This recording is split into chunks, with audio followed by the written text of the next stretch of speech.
Oke, selamat sore teman-teman semua. Ketemu lagi dengan saya Eko Sasmito di program Pak Eko Jalan-Jalan ya. Saya tengah berada di wilayah jalur selatan Pulau Jawa ya, tepatnya di jalur antara Wates dan Purworejo ya. Situasi jalanan sepi, artinya tidak seramai biasanya. Ini hari Minggu ya, kemudian ada long weekend juga ya.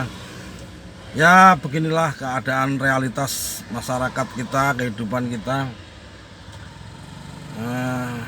Negara juga tengah kesulitan, didera oleh pandemi corona yang ya selalu dimanjakan dengan kebijakan, artinya dituruti segala keinginan corona yang menyedot anggaran banyak ya. Masyarakat sekarang banyak yang mengeluh tentang sebuah kesulitan ya, baik mengakses ekonomi, mempertahankan ekonominya maupun mengakses ekonomi baru. Keadaan sedang tidak memungkinkan, orang tentu tetap berjuang untuk kelangsungan hidupnya ya. Ini bukan mengeluh tetapi memotret realitas ya.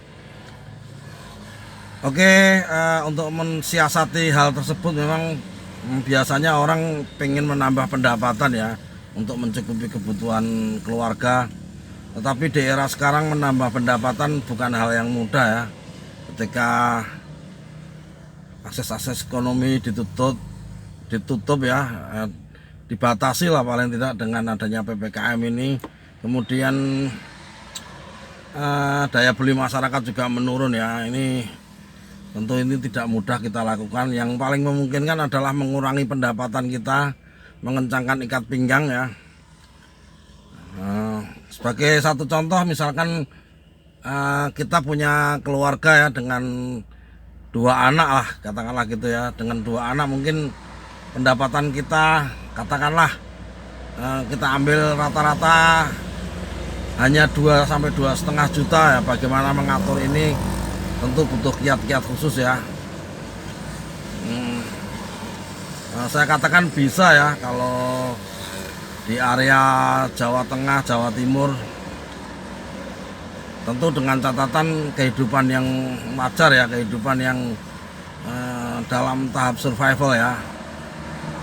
2 juta kalau kita asumsikan belanja harian kita untuk keluarga, untuk keperluan makan sekitar 30.000, maka dalam 1 bulan terakumulasi sekitar 600 ya, 600. Kemudian untuk keperluan pulsa, keperluan kuota, keperluan bensin motor ya, kita bicara motor ya.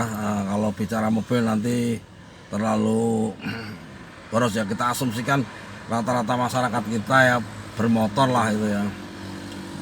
Motor untuk keperluan lain-lain ya, toileters, kemudian ya itu mungkin kita asumsikan sekitar 600 juga ya. Dalam satu keluarga masih 1.200.000 ya, 1.200.000. Kemudian kita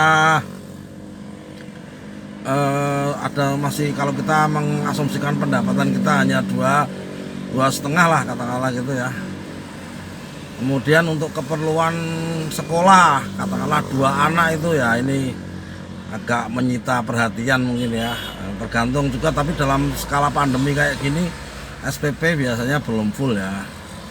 Katakanlah 2 anak itu anak SMP dan SD itu mungkin kalau negeri mungkin tidak membayar, tapi paling enggak untuk penunjangnya, untuk uang sakunya ya, kita tidak membiasakan anak untuk beruang saku banyak ya di era kayak gini. Mungkin ya boleh dibilang 1 anak kita plot sehari untuk segala keperluan mereka, termasuk mungkin keperluan sekolah itu sekitar 300.000 ya. Sehingga 2 anak katakanlah 600, masih ada 700.000. Nah, bisa kita untuk keperluan sosial dan lain-lain. Ya mungkin angka segitu relatif ya, tetapi untuk survival saya kira kita mesti harus bisa mengatur untuk cukup ya, karena berhutang untuk memenuhi kebutuhan mungkin saat itu terpenuhi ya, tetapi punya persoalan di kemudian hari ya untuk mengembalikan ya. Alangkah baik kita mengoptimalkan pendapatan kita tersebut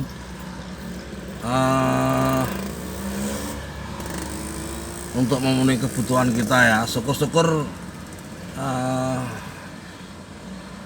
kita bisa menabung lah raketang sidik itu, tetapi kalau paling enggak kita tidak defisit, tidak berhutang ya, karena situasi sulit ini mungkin masih cukup lama ya, tidak sehari 2 hari, dalam hitungan tahun ya. Itu pun pemulihan tetap butuh waktu ya. Yang penting kita tetap menjaga kesehatan kita, itu yang utama, karena kalau sudah jatuh sakit segala perhitungan tadi buyar ya.